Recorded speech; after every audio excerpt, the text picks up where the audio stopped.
Over the past 75 years, more than 10,000 chemicals have entered our food supply, but the EU allows just 300 additives. At Thrive Market, we prioritize quality, banning over 1,000 ingredients found in conventional grocery stores. Our Healthy Swap scanner helps you find better versions of your pantry essentials without the junk, dyes, or fillers, and everything is delivered right to your doorstep. So shop at a grocery store that actually cares about your health at thrivemarket.com/get-started for 30% off your first order and a free $60 gift.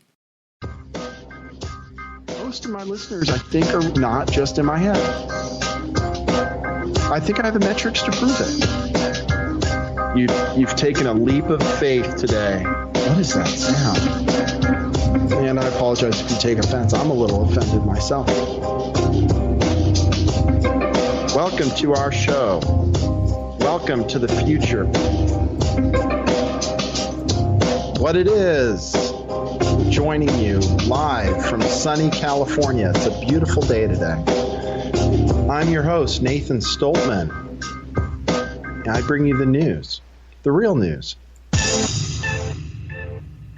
That's right. And today I bring you even realer news than usual. I am so excited today to bring you my guest, Ed Opperman, and I'm going to ask him why on earth he agreed to be on my show and why on earth he's going to give me some exclusive information from what I understand. I'm given a little time here of an intro to let people tune in.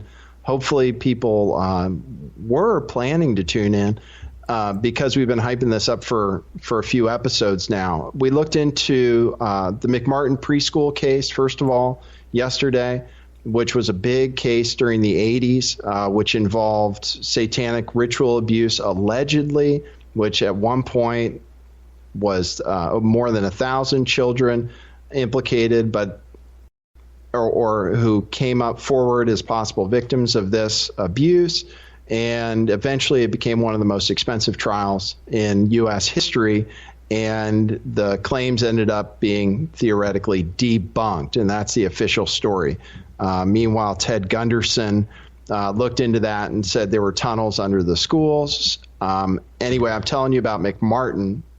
I'm telling you about that particular case. We talked about it yesterday because I understand Ed has some information on that I don't think has previously been revealed. So we'll let him talk about that.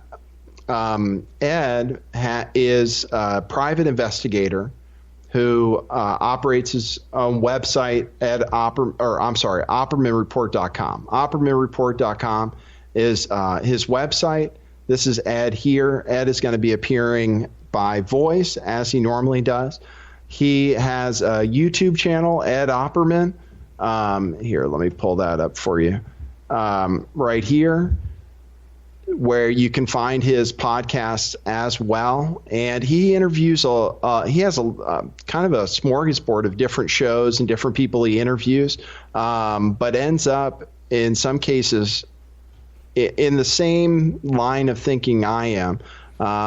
Particularly, we respect him for going after child sexual abuse, which almost nobody is willing to do. He's willing to interview people like David Schroeder, and give a real legitimate platform for discussing what's really going on as far as elite pedophilia, and even going to the White House. In this case, we are also going to be talking about Donald Trump and his connections to Epstein and elite pedophilia at large. The Opperman Report also is available as a podcast. You can listen to it on iTunes. And the same way you can listen to this, actually. And he also has a premium section of his website. We'll talk about that. He really has, I read stuff off the internet, and then report it to you. Ed does real research. He's a real private investigator, calls people up and gets the actual facts. So we're going to talk about that with him. That's the difference between this show and a regular show you watch on this channel. This one has real facts, not just stuff your host reads off the internet. So one of the things we're going to talk about, and I believe is going to be debunked a little bit, is that Donald Trump and Donald Trump's White House has somehow been responsible for some massive pedophilia sweep. That they've made, in some cases, reports of up to 1,500 arrests since Trump took office at the end of January. So we're going to look at some of those claims and how they were made. And part of the reason for this is Ed and I both have a thing with phonies in the media or representing inside sources. This media that is Trump leaning and in some cases seems to be distracting perhaps from the real issues. We might even agree on characters like George Webb, from what I can tell. So we might talk about that. But part of the narrative since Trump took office is that he's been going on some unprecedented bust of child pornography, child trafficking, etc. So I'm going to look at some of the reporting on that just to give you some background before Ed comes on. And like I said, to just build up a little bit of the audience before the interview gets started, because I want you guys to hear the whole thing. This particular story, came out earlier this year. Ed tells me the first place it was reported was this Liz Crokin on townhall.com. And the headline asks why the MSM is, it doesn't ask, it says why the MSM is ignoring Trump's sex trafficking busts. And goes on to say there have been a staggering 1,500 plus arrests in one short month. In one short month, right? Between the end of January and the end of February, that's when this was being reported. Compare that to less than 400 sex trafficking related arrests in 2014. So the idea here is that Trump is going after pedophiles and the quote unquote deep state, I suppose, the Hillary wing of the child molesters, allegedly, are the ones trying to smear Trump and trying to hide the fact that Trump is really going after the pedophilia and in the end is going to bring down the elite pedophile rings run on the Hillary Clinton side of the coin, Hillary Clinton, Barack Obama side of the coin, as if that's going to happen. I'm just going to, let me give you some background on that. One of the things mentioned, as this part of this number, this 1,500, was this task force that was put together in LA, and it happened to do a big operation called Arrest and Rescue. Operation Reclaim and Rebuild. Now, this happened to be a planned operation for January 26th and January 28th. And it was set up well in advance. The task force was around for about 3 years before this happened. And it just coincidentally happened after Trump took office, had nothing to do with Donald Trump. And it seems like a bit of a PR move in and of itself. They busted kind of surface level establishments, massage parlor, etc. Although they do say, here are the numbers. Operation Reclaim and Rebuild was widely successful in its endeavor, with 28 commercially sexually exploited children and 27 adult victims being recovered, 142 males arrested for the charge of solicitation, and 36 males arrested for pimping. In total, 474 arrests were made. Nothing as far as rings, nothing as far as an underground operation. Again, more kind of surface level stuff, and again, all planned in advance, having nothing to do with Donald Trump. Let me just play you the way that was spun, and then we'll bring Ed on right away. So this is how InfoWars was talking about it.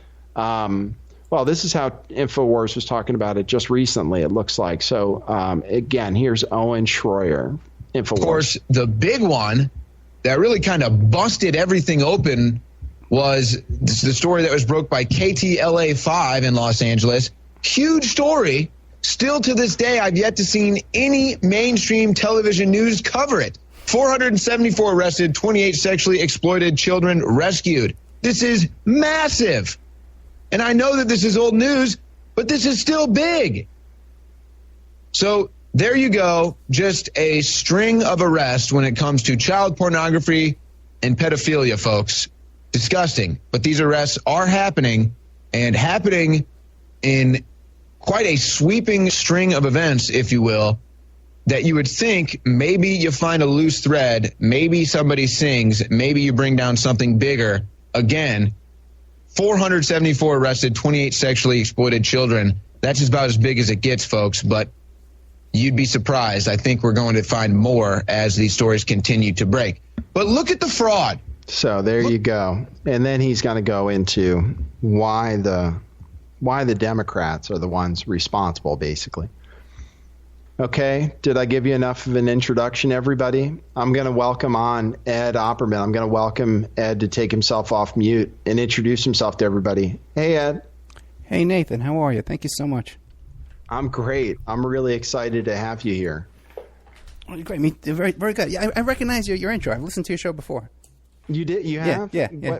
What? I was wondering. You agreed to be on the show, and I was surprised. And then you were giving me all this information. Had you really seen the show before? I have. I know for a fact, because we cover a lot of the same topics, I'm sure. So I know for a fact I've listened to that intro before. Maybe I turned off after the intro, my friend. I don't think so, though. No, I think I recall having good memories there. I think you just don't want to admit that you're a fan of the show. Oh, there you go. You didn't see it when I had David Schroeder on? No, I didn't catch David Schroeder. I haven't talked to David Schroeder in quite a while. I used to give him a show. I gave him a show on Awake Radio, and we haven't talked since. So Yeah. He mentioned. He said, well, I can imagine he's a bit of a loose cannon, probably. He said he started talking about some sensitive stuff, and you ended the show with him. No, that's not how it went at all. He just stopped playing the show one day. I never ended anything. Oh, he did. Oh. You know, it's always a different story. Yeah. But David's cool. I had a nice talk with him, and he's maybe going to hook me up with Fiona Barnett. Have you interviewed Fiona yet? I've interviewed Fiona, and I gave her a show on Awake too, and she canceled the show right after David did. Wow. Okay. Well, I'm going to try to get. David said he's still buddies with Fiona, so okay. I'm going to try to get her on my show if I can. Well, since I opened the show with it, and you mentioned you want to talk about it, let's talk about those arrests, huh? What's your angle on that? Well, yeah. Well, even like you said, even in that quote from InfoWars, a reliable source if I ever heard one, they mentioned that 28 kids were rescued, right? But when you listen to the actual, because I sent you the police press release, and the phone numbers of the cops are on it. You can call up the cops. But there's a YouTube video of their press conference, and the way they word it is any children we came across, any children we encountered during this investigation were taken into custody of Child Protective Services. So it's not even that these were children. We don't know if these were children who were being molested or at-risk children, just that they were there at the scene of prostitution or some kind of arrest or something went on, and these kids were encountered by the police during the arrest. But this idea started by Miss Crokin, Liz Crokin, that there was this, huge, as soon as Trump came into office and Sessions, there was this huge sweep of pedophiles, and he's working tirelessly to uncover these rings and all this kind of stuff. There is absolutely no evidence to indicate that whatsoever. And by the way, too, someone listened to my show. I did talk about this on the show, and someone tweeted me and Crokin, and her response was, well, Ed must be a controlled opposition. I see you, and then MAGA, make America great again. So I replied back, make it up as you go along, MAGA. Yeah, you mentioned, I was listening to that episode because you were talking about some stuff that I bet you'll be talking about on this one too. Being called controlled opposition is nothing new to me either. Yeah, if you look around, and when I was covering George Webb, that's why I was wondering if you were watching my show. I was saying this guy who ended up saying he was his brother was really the same person, and they was playing multiple roles. Anyway, so I was listening to what you were saying on there, and about and you have some opinion about these people that are Trump supporters that are somehow involved, right, in covering this stuff up. We're kind of on a similar page there. Is that accurate? No, I'm not clear. Covering what stuff up? You know, the Trump, the elite pedophilia, that a lot of this stuff is a distraction. For example, like some of the stuff George Webb was talking about, you thought might be a distraction away from bigger stuff. And then these surface level pedophile arrests being presented as if it's progress towards the larger thing. And then some of these people, like this MAGA person who wrote you, calling you controlled opposition, most likely she's something like that herself. Right? Yeah, that was Crokin herself who wrote that. Yeah. You know what? I don't know. I kind of feel that some of these people, it's just wishful thinking. You know what I mean? Like, we all wish, man, that something would happen, that someone would come in and rescue us. You know, we see what's going on with these people like Epstein and these high-level pedophile rings. What's his name? That guy, Jimmy Savile. You know, all this stuff we know is going on. The Pizzagate stuff, you know, that even if 5% of that's correct and accurate, and I've interviewed firsthand witnesses off the air. I have witness statements from people involved in it. That if even 5% of all this is real, we're hoping and praying that someone's going to come and march into the rescue. You know, like Trump, wouldn't it be great? But you can't just ignore all the facts in Trump's whole life history and everything we know about the man and just say that, well, no, it's not what we know, it's what we hope. So I don't know if it's controlled opposition or they're just wishful thinking or they're just right-wing, kind of racist kind of folks. We saw what happened on Sunday, you know. I see a lot of people defending that, who I formerly respected, so I don't know. As far as a character like this Webb guy, you know, I don't even want my name associated with him. I don't know what he's the thing about the brother. I heard something about the brother outed him, and I never heard that the brother's the same guy as him, but it wouldn't surprise me at all. This guy was trying to contact me months and months and months ago, trying to get me to play some video or interview or what. I don't know what he wanted. And he was sending these people fake accounts to me, and it was so annoying. I blocked like 5 or 6 accounts. I don't know if they were different people or accounts or what. But I've seen nothing of any value come out of this character whatsoever. Not even close. Yeah. Well, you mentioned a lot of things there that we're going to talk about. I had a whole thing with him, and you mentioned the multiple accounts that contacting and stuff. Yeah. I think he was directly involved in, well, he or his brother, if they're different people than his brother, was involved in this gang stalking of me and pretty much making me almost insane. And then they shut down my channel too with the same kind of crowd stalking and stuff. Yeah. But yeah, they're dangerous people, and they're doing something. They're up to something too. You know, that's why I mentioned it. You mentioned, well, you did tell me, so you brought up Pizzagate. Yeah. You told me that you took those witness statements off the air. Do you want to divulge anything that you found that you know about Pizzagate? I've said Pizzagate was a psyop because it was promoted, and there must have been some part of the story that they were using to distract from something else, because these controlled opposition agents were all pushing Pizzagate, you know, and the rally and stuff in D.C. was disinfo.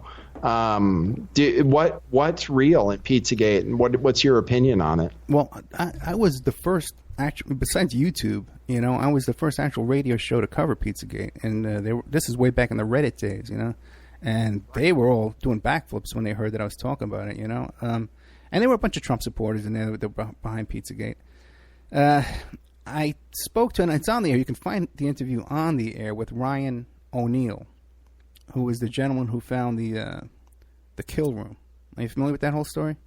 Well, I'm familiar with. I was going to look up your interview with Ryan O'Neal just to show it to people. Yeah. I'm familiar with the picture from Instagram that showed that big metallic, you know, room and said kill room, I think, hashtag kill room. I'm familiar with that. Right. Is that what you're referring to? Yeah, he located the building where that room is. It's down the block from these pizzeria places, and it's called the Pegasus Museum. And when he did a small little obscure video about it on YouTube, Alefantis himself found the video and contacted Ryan O'Neal and started making some pretty blatant threats against him.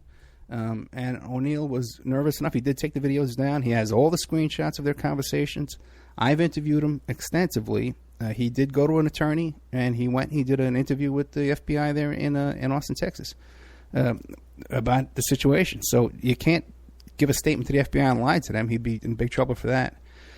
What's going on with that? I don't know at this point. If anything's, he seems to be happy with the way things are going. I was contacted by another person who actually worked over there, who described as a college-age student being given cocaine and alcohol and being sexually harassed, and tells me that there was a minor under 18 who was there associated with the pizzeria too, that was molested there on the grounds. So these are people, both of those statements are off the air, but I do have a statement. I do have an interview on the air with Ryan O'Neill. Okay, I'm gonna make sure to listen to that. And I did a search for Pizzagate Pegasus Museum, right? And I found something with 48,000 views on it, but it might not be from the person you said. And you said Ryan O'Neill, is that what you said? Yeah, Ryan O'Neill, but it's spelled differently from the Ryan O'Neill with the Tatum O'Neill's father. Okay. Yeah. Do you know how it's spelled? Yeah, O'Neal. Okay. Ryan O'Neill, Ed Opperman. Okay. All right. I'm going to listen to that after the show. I just wanted to have it queued up. So you're saying that you have, this is a big deal. Yeah. You're saying that you have a witness statement from someone who worked there. Yep. Who knows of an underage person they worked with or who was there who was molested on the ground. Yes. Wow. And you talked about that on the show. That's Ryan O'Neill? No, that might have happened after Ryan O'Neill. I think that came after Ryan O'Neill, a couple of months later. Wow. Yeah. Wow. And what can be done with that information? Is that the person involved doesn't want to press charges, I suppose, and it's just hearsay or what? Well, you couldn't press charges, maybe a civil suit, okay? Right. And I'm trying to, pursue these efforts, You are? Oh, sure. You're trying to show them still. Oh, Yeah. I never give up. Yeah, I'm always. Yeah. Yeah. Well, what I'm interested in these days is trying to get stuff done in these cases in whatever way is possible. It's actually one of the reasons I kind of abandoned Hampstead, and you guys talked about that. I'm sorry. You and David Schroeder talked about that. I talked about it with him too. Yeah. Is that I worked with Ella, I interviewed her, and I did at least 9 hours, maybe more, of coverage just on Hampstead, and I was looking to get somewhere, and it didn't seem like it was going anywhere. It didn't seem like I had necessarily a willing partner on that. Right. So I wanted to move on to something where there was some route to go. And you know what else I heard with Hampstead? Maybe you can tell me. Okay. David Schroeder says he has information that kids are safe and happy. Do you have any information on how the kids are doing? That's what I'm most interested in. No, I do not. I dropped Abe and Ella shortly after the interview and stayed in touch with Schroeder about that up until, I guess, about 9 months ago or whatever, when he left the station. But and I don't know anything more about Abe and Ella other than whatever they have going on there on YouTube with their fake accounts and their trolling is just they're on some bizarre trip that has nothing to do with kids or exposing anything. I don't know what they're into doing, but it's a big game with them. Yeah, you were talking about the trolls at one point and how they show up in odd ways. Right. And I think there's something going on there with both sides maybe being operated kind of by the same. Absolutely. 100% agree with you on that. There is, because even stuff that was leaked out to the other side. It's just, there's no way. There's something very bizarre going on. And it's not even a professional operation either. They're very sloppy about what they're doing. I think it's just a bunch of goofballs. I don't think it's really a big psyop or anything like that. Yeah, well, Ella thinks it's kept telling me it was the UK government. I think it could very well be the UK government. I'm not sure.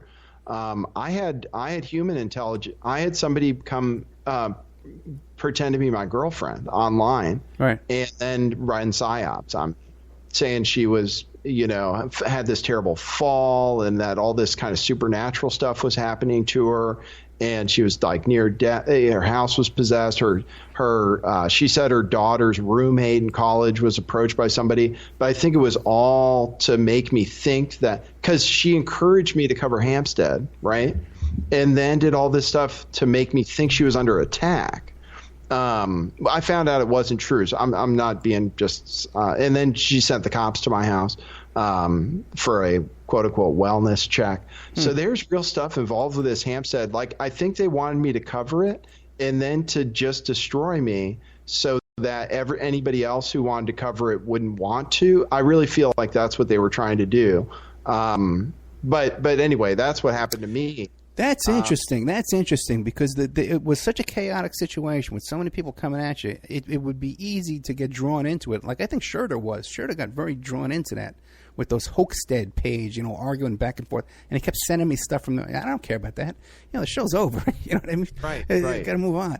But you're right. It's very easy to get sucked into that and be totally distracted. And in this business, there's a lot of that too. A lot of distraction. People trying to eat up all your attention, but Yeah, I know exactly what you mean. I mean, they'll come in. I mean, I've had it happen to me. I cover stuff like hoaxes and false flags and stuff. And so I guess that's why they demonetized me, and they really, really don't like that stuff. And I've had different agents come in, they'll try to befriend you or give you, misdirect you most of the time. Just give you effed up information or try to get you going off on some course. It just happens. And unfortunately, you got to ignore the trolls in the end. You've probably realized that. Otherwise, that's exactly what they want you to do, is respond to them and fight back. And David gets in a cycle of fighting back a little, which I try to encourage him not to, but it's kind of his way. So, but you've been on the other side of it. I was going to ask you, I've had so much harassment. They've sent letters to my dad, to claim like official letters telling me to stop and that I'm guilty of some crimes. I mean, they called him, left a message on his cell phone. I mean, real heavy harassment. I'm wondering how I see you cover this stuff. You're one of the only people I know. Have you experienced that kind of thing, or are you just better protected from it because you're a private investigator, or what? Well, no, I think I've had worse than that. I've had real serious problems, Yeah.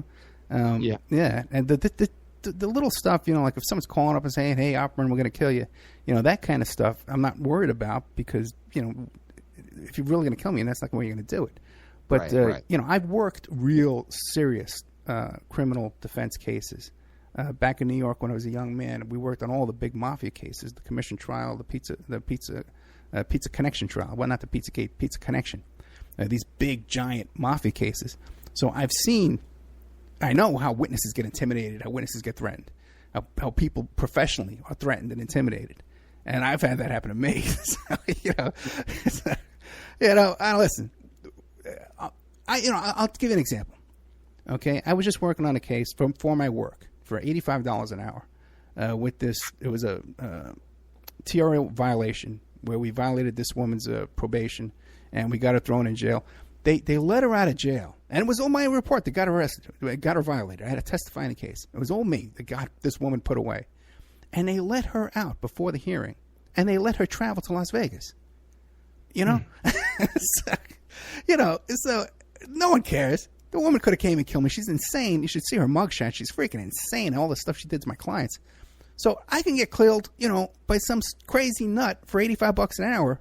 The other stuff I'm doing here, I think, is important stuff. I've worked on some really important stuff. Stuff that's going to be in the history books. So if I get killed over this, then at least it's kind of worth it. Right. Well, that's the way I feel about it too. Yeah. It's just I'm doing a show out of my dad's garage, and I never done anything serious like you have. Yeah, I guess it makes sense with your kind of background.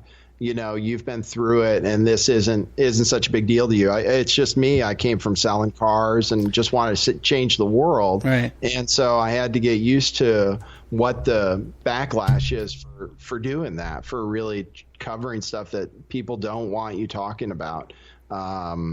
Particularly this child sex abuse stuff and satanic ritual abuse, which you cover, and How long have you been doing that, by the way? How long have you been looking into child sexual abuse stuff? Well, that kind of stuff, like McMartin and SRA cases and that kind of stuff, since the 80s, when it was going on, I would be live on Usenet. They used to have on Usenet, which was like a bulletin board chat room kind of thing back in the old days.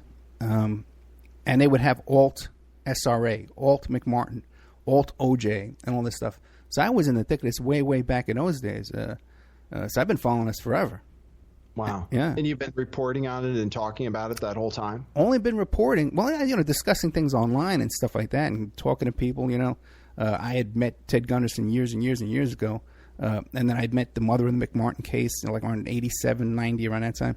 So, but reporting, I've only been reporting like this for 3 or 4 years. Only doing a radio show and reporting like this for 3 or 4 years. I used to write articles. I wrote a book, I wrote articles and stuff about PI stuff, but actually investigating this kind of stuff and reporting on it, I'm fairly new. In terms of reporting on it, and then what were you doing then? Were you an activist basically in terms of what you were doing as far as writing articles and online, helping out with investigations, or what were you doing in that time? So what were you doing to change the world, I guess, in that time, or did you come to that as far as doing your show and everything because you wanted to get the word out more broadly? Well, I've always been an activist. I came out of the Yippies in New York City. I don't know if you know that whole story, but I've always been like a Lower East Side street activist, protesting and stuff like that. And, met some fascinating people and really opened up my eyes at a very young age. And then, with PI work not on low levels, trying to help people with their cases, custody cases and stuff like that. I've done that as an activist. I said volunteering work and stuff like that. Reporting up until I kept a very low profile my whole life up until like the Tiger Woods case around that time, and when it just all blew up and I was being interviewed all the time. My articles were all about just PI stuff, how to locate somebody, how to catch your wife cheating on you, that kind of stuff. Yeah. And I just started getting interviewed, but I've always had a fascination with this kind of topic, like McMartin and these kind of things, and I always knew it was real. And so when I got an opportunity to do the show, those were the topics I choose to do right away. My first show was on West Memphis 3, very controversial topics. Right. I was just talking to somebody with a big channel on YouTube about the West Memphis 3, and maybe we can hear your opinion on it. I'm interested in that too. So you were, I don't know your history with the trial you mentioned, with the Tiger Woods trial. Oh yeah. Is that what you're best known for, or? Well, okay. No, not best known. I wouldn't say. I don't know what I'm best known for, but I've been in. I did all the cell phones in the Tiger Woods case. When the first woman came, I had this agent who was representing me, trying to get me on reality TV shows and stuff, and just to market my business. And I was helping her with PI work. So she came across the Tiger Woods case, and the first couple of women that came forward got big giant settlements from the Woods side, the Tiger Woods team. So all these other women started coming forward wanting to get a piece of the action too, to get TV appearances and magazine shots and all their different things. So they needed someone to vet out all these women, and that was my job. And I settled on 15 women. We could have went on forever. I could be still doing it today probably, but we stopped at 15 because I said I've done enough. I've done enough. And what I did was these women would send me their cell phones. We'd pull all the deleted texts and pictures and stuff out of their phones. And if I could prove they were with Woods, then they were in the A team. If we couldn't prove them, then they were off the team. So right. that was Tiger Woods. And then I did a big case with Charlie Sheen. My client was Capri Anderson. I've been involved in a lot of 24-hour news stories over the years. Cool. I did some stuff with Howard Stern. Wienergate. How do you like Howard? I used to listen to Howard. He's awesome. He's kind of an inspiration for me as far as learning how to do this. Well, hearing how to do this stuff. How do you like him? You were on his show a few times? No, I was always a big fan. I was never actually on the show, but I was interviewed by that guy, Steve Langford. Steve Langford, right. Kind of ironic. Steve Langford interviewed me, and I was on the same day they were interviewing Charlie Sheen. I was in the news segment, and Charlie Sheen was in the audience. Cool. I've never met Stern, but they talked about me. There was 1 week they were talking about me all week long. I did a job for Gary when he was running for that thing, Parks Department or something in Connecticut. He was going to receive some harassing emails. And then there was another thing I did with their Jared, who worked over there. Remember Jared, the handsome guy? Yeah, I think so, yeah. Yeah, someone had set up a fake Plenty of Fish account for him, and I was trying to locate the person who did that, but then they blabbed about it all on the air. So, yeah, so that was pretty much my thing with Howard Stern. I need to hire you to do some PI work on the people that have been messing with me, but I don't have any money. So. Yeah, that's the thing, man. No one has the money to chase after those nuts. You know, it's just a lot of work and a lot of time. You know, not worth it for me. I just try to not give them any power over me. But I have some names you could look into for me. But that's cool. That man, you're kind of famous. You're really famous to be on my show. You were going to tell me, you were talking about the McMartin case, and we studied up on that in my show yesterday. So you said you have something new on that? The biggest thing I got on the McMartin case, okay, if you talked about it on the show yesterday, everyone knows that the children claimed that they were taken down into tunnels and molested underground, and there was satanic rituals going on underneath the ground. And first, the parents and Gunderson contacted a gentleman named Eugene Donald Michael, who was a geologist. Okay, he lives in Malibu right now. He's like about 80 years old, and they had him come down. And this is before any charges or anything. They arrested anybody. This is when the allegations first surfaced, and he came down with his ground penetrating radar, and he said it was all chaotic. The family was all upset, and the McMartin preschool people were all upset, you know. But they allowed him to take some ground penetrating radar equipment and scan and look for any anomalies underneath the ground, and he couldn't find anything. Talked to Gunderson. He said, I can't find anything. So he went on his merry way. Now, later on, after the acquittal of this bunch, but by the way, too, when he was there the first time, they wouldn't. He says, what about this garage here? There was a detached garage next to the preschool, and the McMartin people told him, no, that's not our property. That belongs to the neighbors. So after the acquittal of this McMartin bunch, which is unbelievable to me to begin with, you know, because all these kids had the same sexually transmitted diseases. There was, you know, anyway, but we can go on with that later. But the thing is, after the acquittal, the McMartin family had turned over the property to their attorneys to pay the legal fees. It's very common. You can't pay your legal fees. They take a lien on your property. The lawyer takes your property. Mm-hmm. The lawyer was having the property raised so that they could build something new there. Today, there's a dry cleaners there. Now, after they raised the property, Gunderson came back with another geologist, an archaeologist, who came down and he did these extensive digs on the property, and he says that he found these tunnels underneath the property that confirmed what the kids said. And in the tunnels, he found a cauldron at one spot. He found these plates with stars on them, like pentagrams on them, and that he didn't have a lot of time to do this because they only had access to the property for a few days. And that he saw where one of the tunnels was leading up, where it would come to surface. And he crawled underneath the house next door, and right where he figured the tunnel would be coming up, there was a bathtub under there with newly cut hole in the floor. Mm. And also, too, he discovered some piping, some sewage piping down there that had brand new clamps on them, nice shiny clamps on them, that, you know, it couldn't have cemented over that, you know, and then it wasn't the same age as the other clamps that he saw. Mm-hmm. So, and this guy wrote a very lengthy report. You could find it online. And you could find his report. It's in the Opperman Report member section as well. Now, in that report, he mentions Eugene Donald Michael. And he gets some things wrong. He calls him Dr. Michael. And he describes Michael as being working for the prosecution. He says the DA brought down Mr. Michael to come down and use his ground-penetrating radar to locate this stuff. All that's incorrect. Now, and by the way, these two have never talked to each other. Gunderson's guy, and by the way, a lot of people say that's Gunderson's report. It was really Jackie McGauley, who was Gunderson's ex-girlfriend, who was the mother of one of the kids. She's the one who actually paid for this archaeological dig, and she's got her beefs with Gunderson too over the years. But these two never talked to each other. Michael and the guy who did the archaeologist never talked to each other. But this Michael, mean when you say these two, you mean the person who did the ground penetrating radar? Yes. And the second person never talked to each other? Never talked to each other. Michael didn't even know he was mentioned in the report. Okay? Huh. Michael has never been interviewed he's never been interviewed once since he did this report. But everybody's talking about him on the internet that he's the smoking gun, that the McMartin case is a hoax because he could find nothing.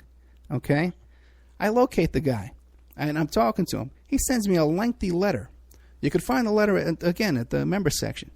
He tells me that after the property was raised, he was invited back to the property.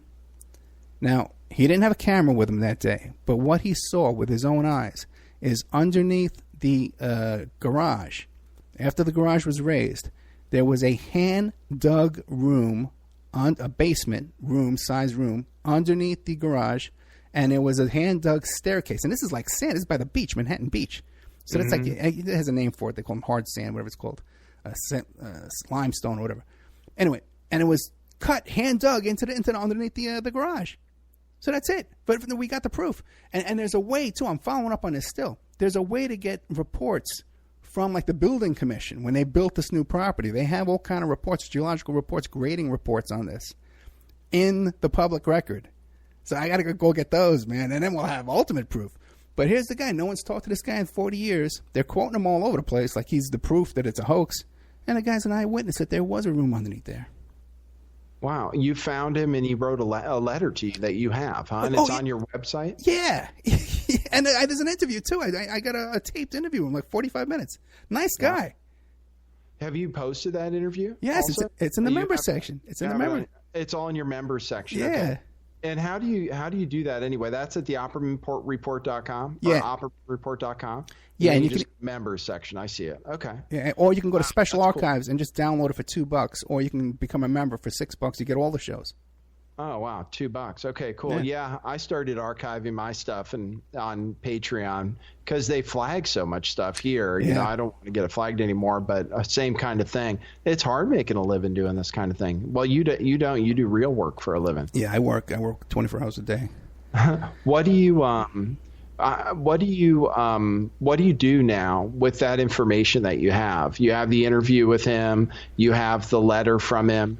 How does the case move forward? What do you do to help move the case forward or do something with that info? Well, what I'm hoping to do with that is, again, I'm going to go to the county records and find the grading reports and the geology reports, because you need to do these surveys and stuff like that, and they're very detailed. And they go back hundreds of years. Before you can sell the property, before you can build on a property, you need approval. There's regulations, there's codes, code violations. So I'm going to get that, okay? And, but then again, just like you were saying before, you don't know who you can trust, So some people have volunteered. They're over there in California. They volunteered to go down there and pick it up for me. But, you got to be careful, you don't know, Yeah. Oh. Believe me, I've been tricked by so many different agents and stuff. It's just crazy. And if somebody offers you help, then that was what made me the most suspicious of someone, is if they came in. I had to reprogram because they're real people who want to help me, but it's very hard to tell the difference. That's why I didn't know if you knew who I was or if you could trust me. But I'm here in California, so I'm a little ways from there. But I'd help you out to make a difference. I'm trying to save the world, so whatever it takes. And you have something else in California I was going to talk to you about too. Is that the what you wanted to tell me about the McMartin case? That's huge stuff. Yeah, I know. A letter saying that there were tunnels, and just on the show yesterday, I played Gunderson's presentation where he showed slides where he talked about the tunnels being there from the second dig, basically, from where he hired an archaeologist or whatever. And he said there was like a sandwich bag, a Disney sandwich bag that was time appropriate, that was in the filled in tunnels. So Ted Gunderson was talking about it too, back then. That second tunnel report, okay, Michael isn't too thrilled with it, He read it. I sent it to him. And by the way, you can find that on the internet too, but it's also in my member section. You can find the actual report.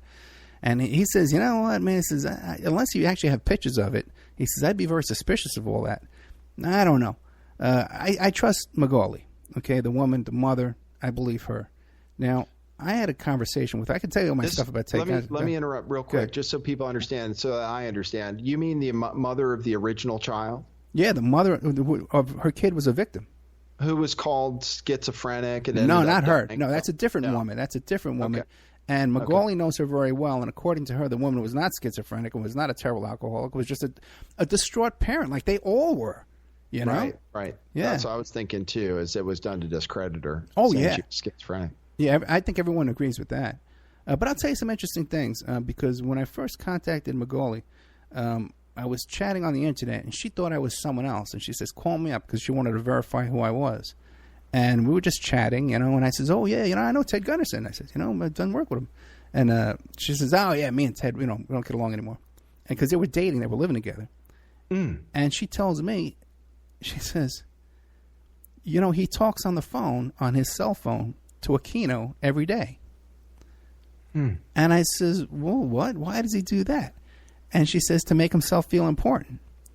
And I says, oh, okay. And I just, because I was so blinded by Ted Gunderson, I looked up to the guy, that I just believed it. But now you hear all these other stories about Gunderson. I've had other people come to me, too. It says about him and DeCamp that neither one could be trusted. And when you look at their history, it is kind of, you know, no one ever went to jail for all of his work, all of his stuff. What was his first case? His first case was the Jeff McDonald case down there in North Carolina. And who was his witness? His witness, he had control over the eyewitness. He had full control over her. Who was stationed on that base at the same time? There was the Jeff McDonald case went down. That suddenly Gunderson's quitting his job to go run down there in North Carolina to cover. Colonel Michael Aquino was stationed on that same base at the same time. That's a pretty big coincidence to me.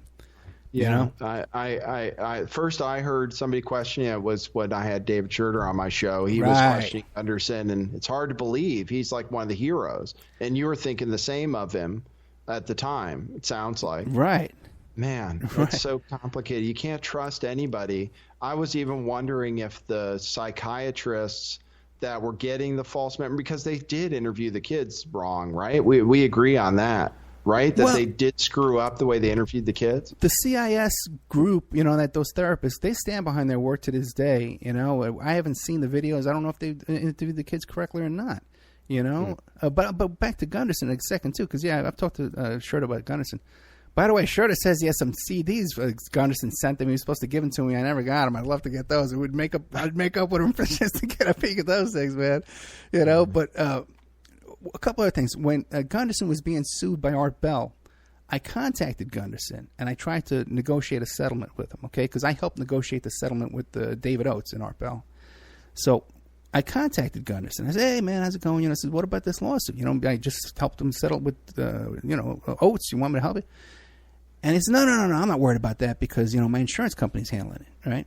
And he told me that his errors in omissions insurance, your PI insurance, was covering that form. He was using his errors and omissions insurance for that lawsuit. Now, at the time, I said, okay, that makes sense. Because if you're a PI and you make a mistake, you leave something out of your report and you get sued, you have errors and omissions insurance. But as a radio host, I can't use that for a defamation case, okay? They're not going to help me. Now I know that. But then I didn't know that. I had a client comes to me one day. And she's telling me all her problems. She's over there in California. And she goes, and I even told Ted Gunderson. And this is right before he died. And I says, oh, yeah. Well, how'd you tell him? Well, I ran into him at the FBI headquarters. He was still working there. So she tells me he was still working at FBI headquarters over there in Los Angeles because she ran into him. I trust her, you know. And this was right years after supposedly he retired. And I've talked to other people and says, oh, yeah, he could have been doing some consulting work and went back there for a job or this or that or whatever. So who knows? So that's my Ted Gunderson stuff.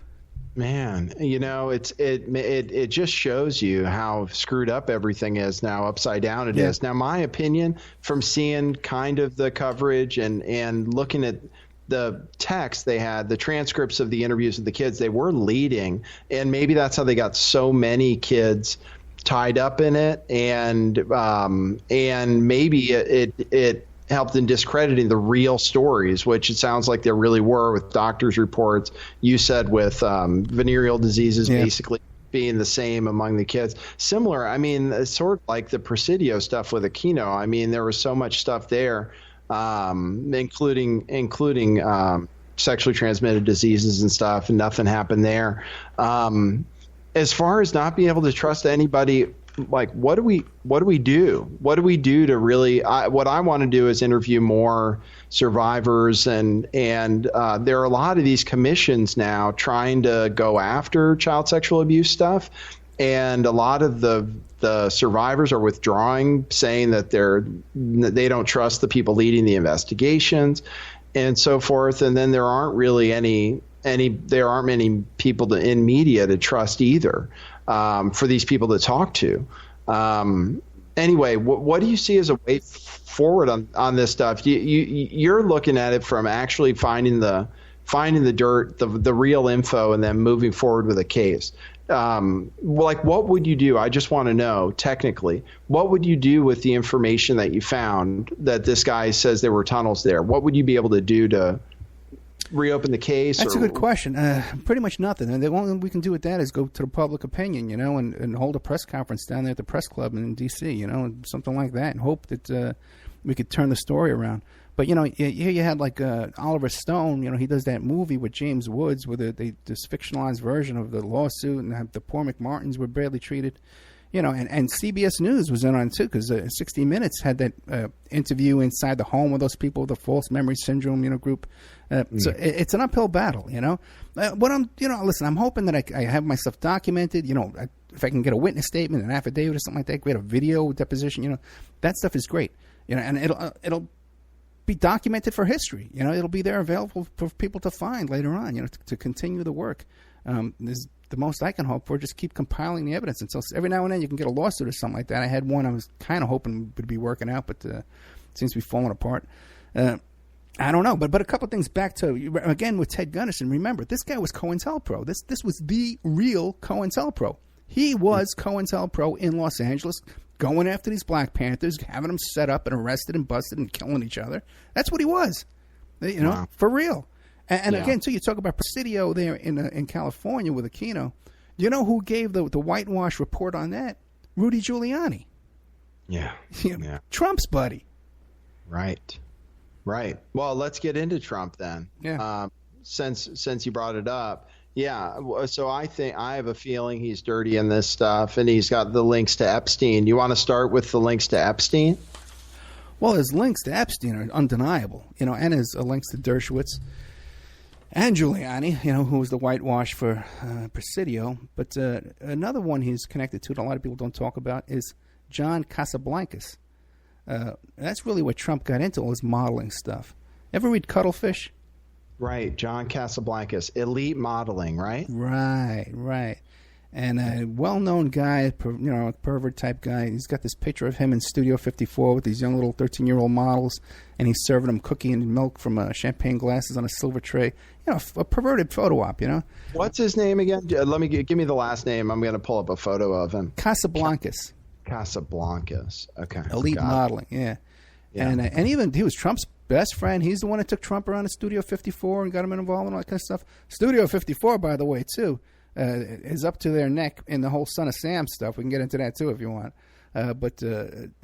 And Roy Cohen, the other one too, who's also involved in Studio 50, also involved in Son of Sam up to his neck. David Berkowitz. I just got interviewed Carl Denaro, who was shot by the Son of Sam cult, and David Berkowitz had Roy Cohen's phone number in his wallet when they arrested him. Oh wow! But back to Trump and Casablancas.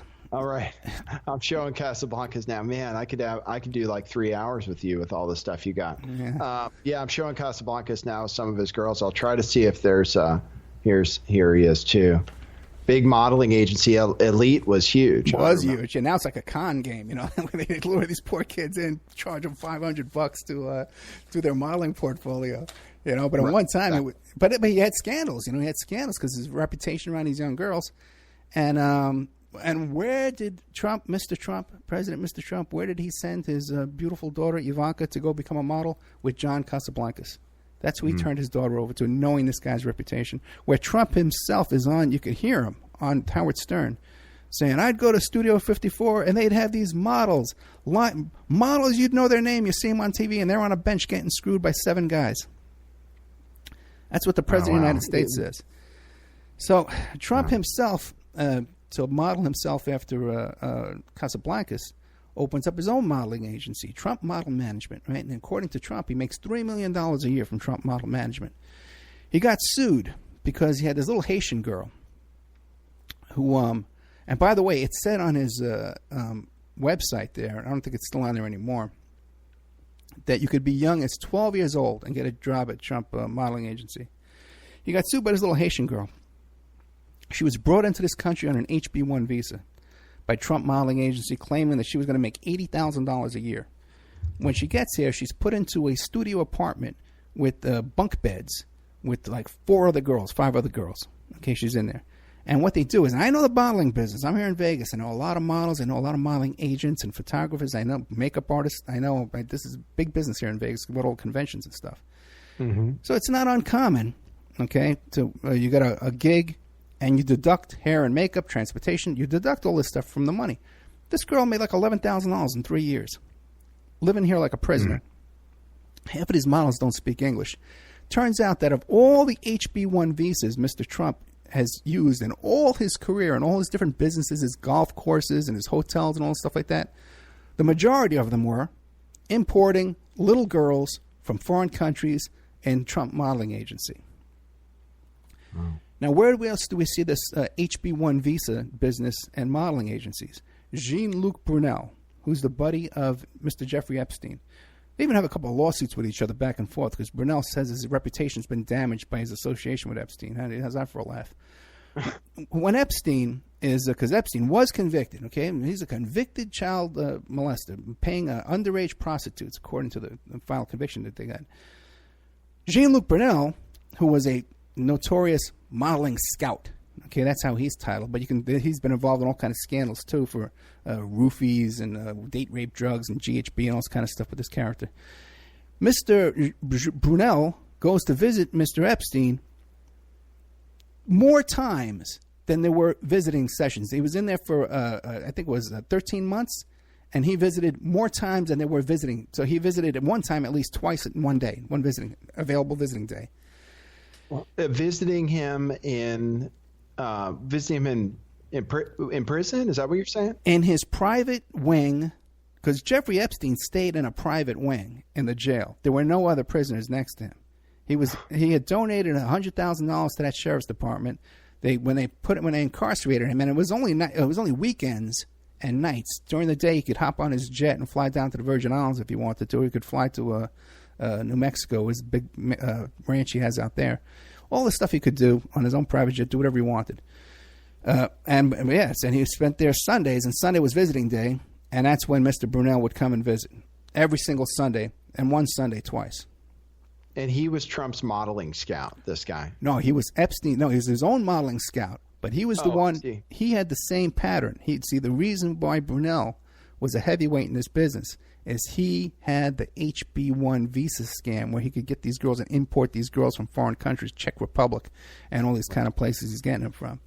And when you say H-1B visa scam, do you have to have some kind of special access or to H-1B visas then? Did Trump have some kind of unique setup because of his other businesses or what? No, because for each one you bring in, you have to have a business and you have to show that they're going to be employed when they come in, and you could demonstrate this. But once he knew what he was doing.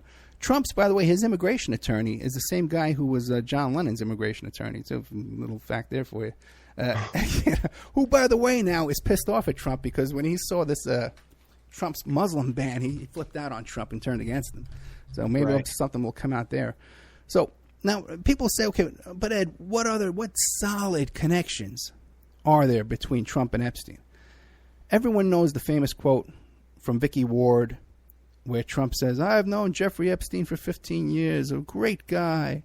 And people say he loves beautiful women just as much as I do, and many of them are the younger guy. Oh, yeah, that Jeffrey, he sure lives a social life." Okay? So he's known Jeffrey Epstein for 15 years. Dershowitz, another one mentioned by Virginia Roberts as being involved in Epstein's activities. Trump has been on Epstein's plane. Okay? Trump got his own plane. What does he need Epstein's plane for? Okay, but how do we know? Let me just interrupt. I hear that all the time. How do we know he was on the plane? There's some kind of logs or something that are actually documented? No, he's not on the logs. He's in the deposition. Epstein's brother. A lot of these, Jeffrey Epstein's brother Has like 100 little corporations under his name. No one knows what the hell they are, what they do, what's going on with them. But whatever he's doing, who knows? But he gave a deposition where he talks about, yes, Mr. Trump was on the plane. What was he doing on the plane? I don't know. You'll have to ask him. That's what we know. Wow. But there are flight logs that mention everybody else. Clinton was on there 24 times, and 11 of those times, don't quote me, but he was on there 24 times.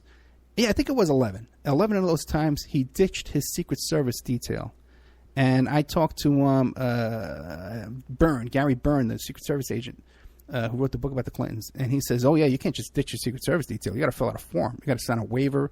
That's be notarized. You can't just, there's legalities involved. You can't just tell them, okay, I'm going by myself today. There's forms you got to do. Yeah. You're the president of the United States. No, but this is after he was president, though. After, yeah. Oh man, still, yeah. You can't. They're responsible for guarding your life theoretically. Right. So you're not supposed to just get rid of them. Man, that stuff is so crazy, and that people don't really think about it. I covered the Epstein case, the Giselle. What was her name? Ghislaine Maxwell. Ghislaine Maxwell, yeah, because Cernovich became involved with that, and then Dershowitz was her attorney. So we know Dershowitz's connection to Epstein for sure, and then Dershowitz is connected to Trump also. Oh yeah, Dershowitz is going on right now. He's going on all the talk shows saying that there's nothing to impeach Trump on. There's nothing about this these Russian stuff. But Cernovich, his motion that he filed is pretty much a ghost motion that was written on behalf. It's identical to the one that Dershowitz wrote. So he's fronting for Dershowitz. I hope you're following Pierce Redmond, who's doing a lot of good work on this, has his ear to the ground on all this. But another thing people don't talk about is, first of all, is Epstein and Trump are neighbors down there in Palm Beach. You can walk back and forth from Mar-a-Lago to Epstein's property. We found a picture caption. I think it was using DocuSearch, like a LexisNexis type program, where there's an image. We know there exists an image of Trump, Epstein, and Prince Andrew of York, okay? And he used the name Andrew York when he was there. Andrew York, Jeffrey Epstein, Donald Trump at a tennis tournament at Trump Plaza, at the Mar-a-Lago down there. The image is not, you can't find it on the internet, but we know there's a caption for it. It was probably published in Trump's own publication down on the property. Now, Virginia Roberts, the one who's filing all these lawsuits against Dershowitz and against Epstein, against Ghislaine Maxwell, doing all these lawsuits. Do you know how Epstein found her? She was working at Mar-a-Lago. She was 15 years old, working in the ladies' locker room at Mar-a-Lago, folding towels. When she meets Ghislaine Maxwell pimps her over to Epstein. Okay? Right. And we know later on, too, Ghislaine Maxwell, you find her in pictures. She was at the Chelsea Clinton's wedding after all this, after the investigation, after the arrest, after the conviction. So not only did Virginia Roberts work for Trump, her father worked for Trump in the maintenance department, too. Now, people say, well, Ed, Trump doesn't know all of his employees. He's like Mr. Howell. He has all these employees all over the world, right? He's like Mr. Potter. He owns the bank. He's a big, rich, powerful man. There's a lawsuit in California. Trump owned a golf course in California, there in Los Angeles. Okay, and he's being sued by his employees over there. And he says one of the things that he would do is when he would come and visit twice a year, he would walk through the property and comment that there were unattractive women working on the property, and he didn't like that. So when we knew he was coming, we would try and adjust the schedule so that there would be more attractive women on the property that wouldn't be there. Now, so if he's doing that when he goes to this property twice a year, he lives at Mar-a-Lago. Right. You know he's checking out every girl in there. There's no way he didn't know Virginia Roberts. There's no way he didn't know Virginia Roberts' dad. So, yeah, he's the kind of guy that knows what's going on. He's a lot sharper than people give him credit for, and I'm sure he would absolutely know, especially if he's tied up in all this stuff. And it just seems to me, and people get upset because I think you're right that there are legitimate people who just want Trump to work out and want things to be going in the right direction and want to believe. But there's a lot of disinformation pushing Trump not being, first of all, on the cusp of breaking open. It's always that we're on the cusp of breaking open this huge thing, swordfish and all this bull ass that comes out from, the Cernoviches and David Siemens, and, that something's always about to happen. And then there are all these kind of scandals or conspiracy theory things that come up, sort of like Seth Rich, and the stuff George Webb goes on and on about. I just wonder, do you feel like, I don't know if I asked this question right before, do you feel like there's a concerted effort in media, well, specifically on YouTube and maybe with websites pushing that are supportive of Trump, that are deliberately, or at least following a plan to deliberately distract from these more important issues, including Russia, which we can talk about whether that's legitimate or not. But do you believe that there's a campaign to do that? Some of the names you mentioned, okay, have talked about people that I've interviewed, people that I've talked to personally, and then suddenly I see, a name you mentioned, they're reporting on their YouTube channel, of what they know about it. When I know for a fact they've never talked to the guy, that's a fact. Now, whether they're just doing it because they want the income from the YouTube hits, or they just like their face on the thing, or they like people liking their thing and clicking and hearting and all that stuff, I don't know, But I know there's a lot of BS going on. Like you said, there's a lot of talk, with no facts to back it up. That's 100%. I can testify in court to that. Nothing I can tell you. No, I busted people blatantly, man, just making stuff up, and then I told them about it. And I can continue doing it. So I could test. I have exhibits. The thing is, now, yeah.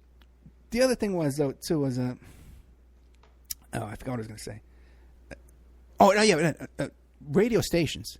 Okay, I can tell you this: AM/FM radio, especially AM talk radio, is controlled by the right wing. It's tightly controlled by the right wing. And the sponsors and stuff like that, they have an agenda they want to put forth. I've talked to some of these big sponsors like Swiss America, and they want you to keep talking about the coming global collapse and all this kind of stuff. So there's a whole agenda going on there, and they box you out if you're a leftist, like I am. Mm-hmm. And by the way, I'm not a Clinton supporter. People think, well, he doesn't like Trump, he likes Clinton. I don't like Clinton. And in fact, much of my stuff that I report about the Clintons was used by the Trump campaign as part of their opposition research. I could get into all that if you want to. I think I mentioned to you in one of the emails. But these small station owners and these hosts who put people on the air that they know are full of crap, which is a lot of that goes on, because we all talk behind the scenes. I'm on a bunch of stations. We all talk to each other. And they know these guys are full of crap. So there's some of that going on too. And so there's, some of it is professional disinformation campaigns. Some of it's personal greed. They're con men. And they want gullible people listening to their show, because gullible people are more likely to invest and to donate money and buy their gadgets and their storable food and their, penis enlargement pills. You know what I mean? So other than that, I don't know, man. Yeah, well, I think, you identified it. I think bringing in sponsors to that, too, is I talk to people about how, this end of the world stuff, it's just good for money and prepping and selling gold and silver. And that's what I do. I have no sponsors. I can't run ads. I do everything with donations, and I try not to tell people I'm going to do something with it I'm not going to do, which a lot of people do, I think, especially ones who claim they're out protecting children in some way and then never actually do anything that amounts to that. Some of it is probably personal greed, but it's interesting. Yeah, sponsors are going to push people in a particular direction, and I guess people just go for it, in order to be on the radio. Otherwise you don't have a job for the most part. And the other one too is donations, though. That's not always safe either, because okay, I can talk about Awake. When I first got on Awake Radio, just as a host, I was talking about some stuff, and a big donor to the station said, "Oh, no, that's gossip. We don't like that kind of talk on our station." I was talking like Charlie Sheen stuff and that kind of thing, Zimmerman case and things. "Oh, no, that's all gossip. We don't like that on our station." And I said, "Well, who are you? Tell me what to put on my show." And Ed, she's a big donor. You got to be nice to her. So there's a lot of that too. A lot of these stations, they call listener sponsors and stuff like that, and they've only got like 10 big donors who donate month in, month out, and they have a lot of editorial control over what goes on there too. So that's not, unless you're independently wealthy in some kind of way. Well, no, I just take donations directly to me, and I know nobody can. I don't know how I'm gonna. I don't know how I'm gonna live like a normal person and not in my dad's house and stuff. I don't mean to accuse you of anything. I didn't mean to say that. No. It's a good point, because that's the difference, I guess. But I can see how it works. Like if I have a donor that gives me $100, that's a big deal, and I could see then trying to pal up with that person, present content. Like I can see how it naturally develops. I just have to put out as much resistance as possible and just do things because I think they're really important. And if people reward that, then that's great, and I'm really appreciative for the support I get. But yeah, you can see how the message, it's so hard to bring the truth and the real important stuff because it doesn't pay very well. It's so true, man. It is so true. So, boy, there are a few things you touched on. There was something you touched on that you said we could talk about more. Do you remember what that was? No, I don't. Okay, well, then, boy, there were a bunch of things. Hold on, Ed. We're gonna resettle here. So we were just talking about what were we just on? Trump and Epstein. Okay. But we finished that, and then we got into these characters covering things up, and then we got into, well, you tell me something else that you want. Oh, Russian. There, that's what we can do. All right. We can talk about Russian adoptions. I gave like half of my show yesterday was on the McMartin case, and then the other half I tried to broach the topic of these how these Russian adoptions might be connected with Trump, and how I don't know if for sure if it's related to what you're going to tell me about, but there is a big story that kind of unfolded with Donald Trump Jr. meeting with this attorney who was trying to kill the Magnitsky Act, and supposedly the meeting, Donald Trump told Jr. to say it was about Russian adoptions, and Russian adoptions and the Magnitsky Act were originally tied together, so that's a thing that involves Trump directly, and possibly these Russian adoptions. And now you have something to tell me that you found out about those. Yeah. Trump himself says when he was at the G20 thing, he was pulled aside by Putin, or he chatted with Putin, and he says out of his own mouth that we talked about Russian adoptions. So if you're a fan of Mr. Trump, you got to believe what he says, right? That's what he says, not what I'm saying. That's what he says. Then right. Trump Jr. also, too, put out a statement that said, I met with this Russian lawyer and like 8 other people in the room. There's no Manafort, the Jared Kushner, the whole thing there. And I said, and we started talking about Russian adoptions, the Magnitsky thing, right? So that's what they say. They're saying I believe them. I believe that there was some talk about Russian adoptions, because what I found out is, and again, this goes back a long way, and it goes back to Pizzagate. I noticed in the Pizzagate, when I was looking at Pizzagate, there was a name of this adoption agency, this group that was liking things on Alefantis' Instagram. So I started looking into them. And I found out this advocates for, because the whole adoption business I found out is just a disgusting, horrible business. And I found out that this group who advocates for these mothers who have their kids taken away from them through the adoption process, And one story was that that group that was involved with the Alefantis, the woman gave up her child for adoption. Well, didn't give up the kid yet, but they were going to pay her medical fees and stuff like that, her hospital bill, and in return she was going to give up her child for adoption, but she changed her mind. So they confronted her in the parking lot of the hospital and told her, if you don't hand the baby over to us now, we're going to call the police and have you arrested for this money you owe us. And they took the baby out of her hands. The baby's gone. She has no idea where they went.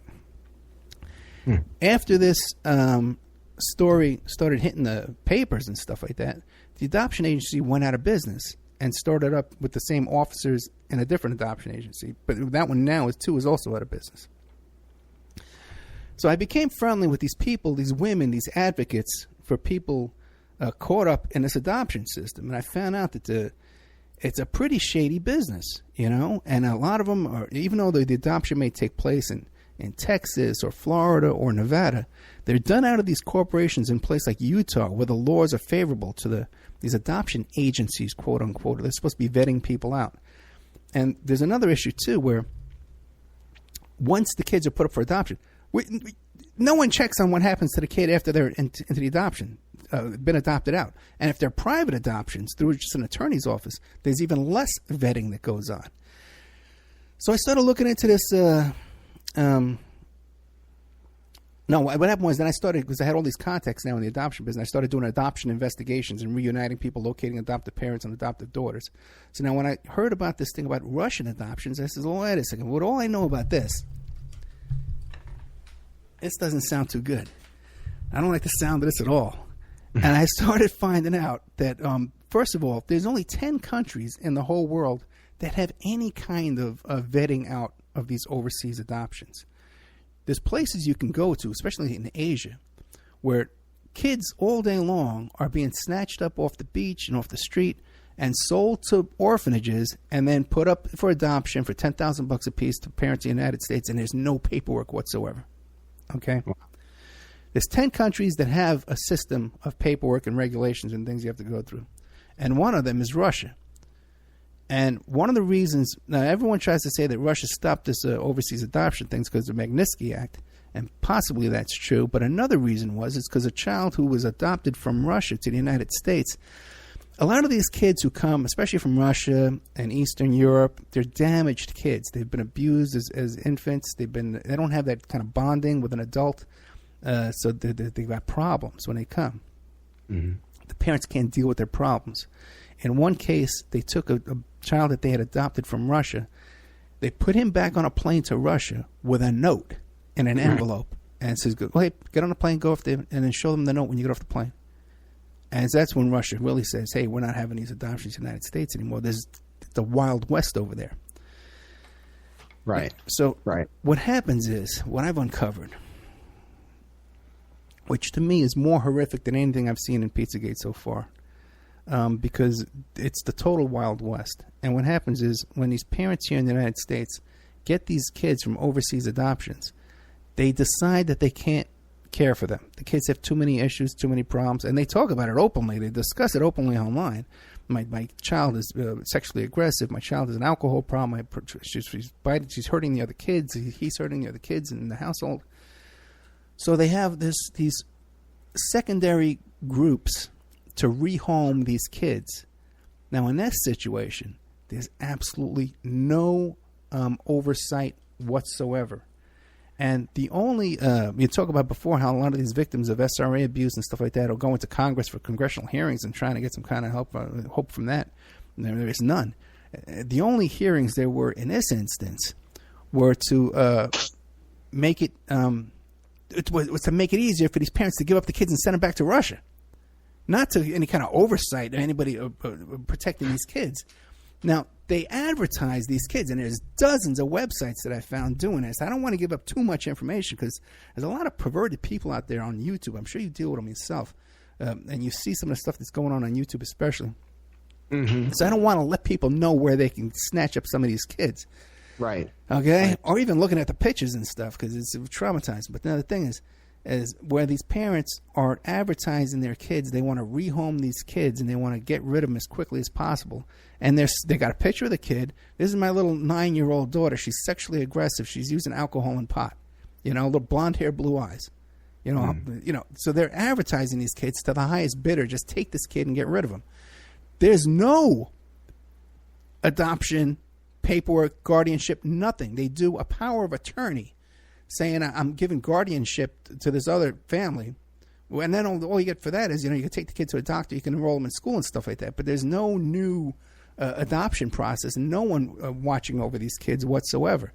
Now, and some of these kids, it's been tracked down. This is how some of these kids have wound up in the homes of pedophiles, in the homes of parents who have lost their other kids. One home, there was an article about it, where the family who was doing this, the kids had died in their home. And right. Another one was this little Chinese girl, and she was on crutches. And the people who took her in, they had like 10 kids on this farm. They says, once you live in here, no one knows if you're alive or dead. They used to have the kids dig their own graves on the property when they were misbehaving. And when they caught the parents says, oh, no. We had them dig. We had them dig holes. And we would tell them, oh, no, you're just digging yourself in deeper by telling more lies. But right. The kids' reports saying that they were digging their own graves. So there's a whole new avenue that's not being investigated or reported on by anybody of this rehoming these kids with basically no paperwork. Yeah. No, sorry. Keep going. Well, one other thing too is I even found out because I go to a church. I'm a Christian guy, and I always thought that this crisis pregnancy center was like a good thing. The kids, these young women, they're pregnant, and they need help. You don't want to have abortions, but it turns out that they insert these adoption agencies, these fly-by-night ones, these fugazi ones. They insert people into these crisis pregnancy centers in churches around the country, and they go in as volunteers. No one's paying them. They're dying for help to come in, and I've seen this with my own eyes. There was a thing here. We have a Catholic church near us here, and they got this big, expensive Winnebago, like a bus, and all these women are just standing around. They're waiting for a pregnant girl to show up. You know what I'm saying? Well, this seems like a lot of people here, for waiting for some walk-in pregnant girl, and they're being directed to these fly-by-night adoption agencies, which are making this is a huge business too, man. They're making a ton of money off of this. I bet they are. Yeah. Wow. Yeah. Wow. That's really something you uncovered. And this is happening right here in the United States. Oh, yeah. And it's happening with children specifically that have a lot of times been adopted from overseas in the first place. And then you're saying the paper trail from there is almost nil. Right. That basically the child can be transferred from one to the other. And then there are agencies then that represent the kids and then sell them off basically, and probably promise things like medical bills being paid and that kind of thing for the parent themselves, right? Yes.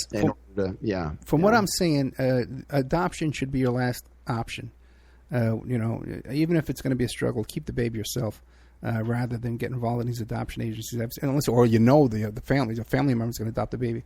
Because I've seen, I even had a friend here in Vegas too, a woman who I dated a long time ago. We're very close, and she had a daughter, and her daughter became addicted to drugs. So they put her daughter's child, this little boy, in a foster home, and the foster family did a murder-suicide, where the father killed himself and he murdered the little girl that was in the crib next to this little boy that my ex-girlfriend's raising right now.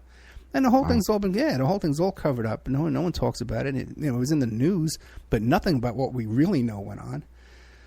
So, yeah, it's these kids are falling through the cracks. And if you look, too, you wonder about this story about this woman in Haiti after the earthquake, and she's involved with the Clintons, and she's bringing all these children out of Haiti through an illegal adoption. They had parents.